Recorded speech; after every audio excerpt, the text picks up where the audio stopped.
may SWAT na sa harap ng KOJC.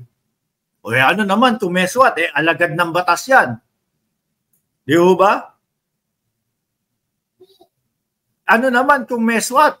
Dati po, alam ko, kung di ako nagkakamali, mga bossing, si NBI Director, no? Jaime Santiago o Jimmy Santiago po, mga kababayan, naging miyembro po ng SWAT yan dati. Diyan nga po talagang napatunayan niya na talagang dito, laging dito ang tama. Nung mga mahilig, yung mga mahilig hostage, mga bossing.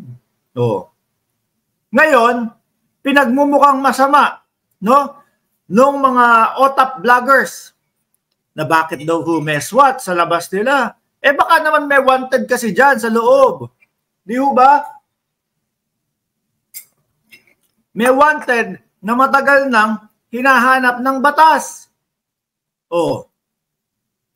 Nagkalat daw kasi yung SWAT doon sa labasan nila, mga kababayan. Kaya mga nanggagalaite, ito pa Ayan pa mga malalaking armas yung dala ha? Ito po, mga kababayan, ha? Baka sabihin po nung iba, fake news yan, ganito, ganyan. Nakuha ko lang din po ito, nakuha lang po din namin ito, mga kababayan, doon sa mga vlogger, sa mga OTAP vloggers lang din po, mga bossing. Di ba? Pinapalibutan na sila, mga kababayan. Kung isusuko nyo si Kibuloy, kung hayaan yung magpaliwanag si Kibuloy, kung ituro nyo na din si Kibuloy, di ba, may 10 milyon pa kayo. Ganun lang yun. Kung ikaw ay isang miyembro ng KOJC, at merong mga katanungan, question mark sa iyong pag-iisip, ano ba talaga ang katotohanan? Ginawa ba talaga ito ng aming pastor na si Kibuloy? Kung ikaw ay may katanungan na ganun, mga kababayan, ikaw ay miyembro ng KOJC, nako, baka mauna ka pa sa langit. Hindi, mali yung baka mauna ka pa sa langit. Baka doble-doble pa ang kaharian mo sa langit pag tinuro mo si Kibuloy. Ano? Bakit natulungan mo ang bansang Pilipinas, natulungan mo, no? Natulungan mo ang alagad ng batas ng Pilipinas. Pangalawa,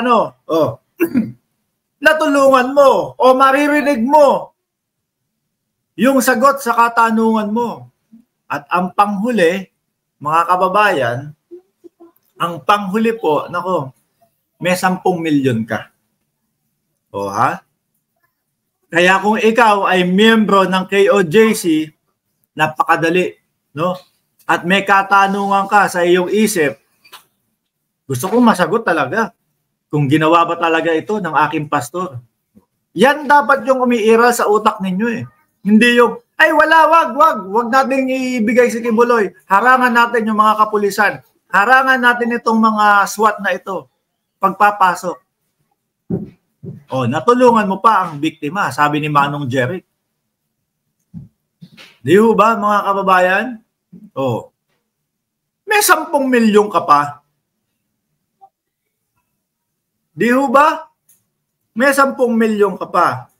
Mali yung haharangin ninyo yung ating mga kapulisan, yung alagad ng batas para makuha si Kibuloy. Tapos, diyan sa SMNI, pagmumukhain ninyo na baliktad na yung mga kapulisan ang nananakit sa inyo.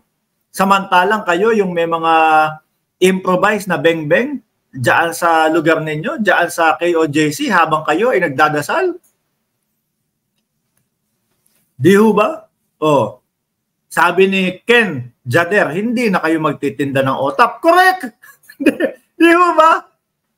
Ito mahihina kasi yung mga kukote ng mga KOJC Pero ako naniniwala ako, mga kababayan, no?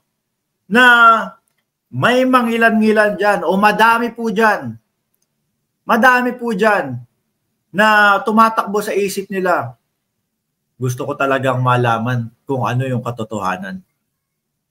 Gusto ko talagang malaman kung ito ay talagang ginawa ng aming pastor.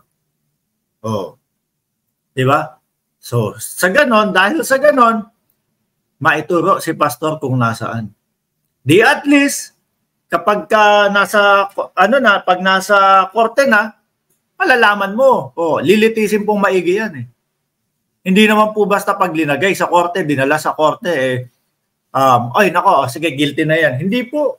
Napakahabang pag-aaral at napakahaba din po ng investigasyon na gagawin dyan, mga kababayan. Oh, yun nga lang, si Kibuloy, mga bossing, ay nasa oblo yan habang nililitis po. Habang umaandar po yung mga trials po sa error, yung korte po. O nasa oblo siya kasi may isang kaso na walang bail. Na kailangan manatili siya sa oblo habang hindi pa humuhusga ang korte. Di po ba, mga kababayan? Nasaan ang tama? Ang tama, ituro nyo si Kibuloy para malaman nyo yung katotohanan. Ang mali, yung pagharang ninyo sa ating mga alagad ng batas. Ganun lang yun. Baka kayo talaga naliligaw ng landas. Pag eto na bumira sa inyo, nako, yung SWAT na po. Oh. Pinagmumukha nyo pang mali ang ginagawa, Mali yung nandyan sa loob, kung nandyan yung wanted. Di ba? Mali yung pagtatago ng wanted. Oh. Ito, tama ito. Binabantayan. Siguro kada po may lalabas na sasakyan galing po sa loob ng KOJC. Kababayan, sinisilip po nila kung nandun si Kibuloy, kung si Kibuloy yung lalabas. Oh. Di ba? At siguro din mga kababayan, panahon na. Di ba yung si General Torre, mga bossing, kaya nagalit si Bastiden eh. Pinakalat yung pagmumukha ni Kibuloy sa buong Davao. 200 ganyang kalala. Ang lalaki ho. Ang lalaki ho. Akala mo mga painting eh. Oh. Yung ipinakalat. 200 parang kala mo ang lalaking mga painting yung pinakalat yung pagmumukha ni Kibuloy. Wanted nakasulat.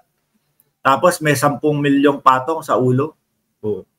Siguro, panahon na din ho, napaskilan na din yung harap ng KOJC ng mukha ni Kibuloy. Oh, wanted. Para naman sa ganon, pati yung mga nasa loob,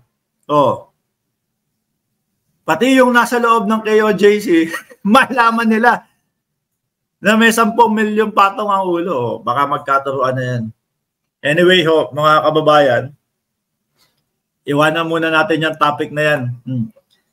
Wag lang nilang pinagmumuka ng ating mga alagad ng batas, maliho ang ginagawa, mga bossing.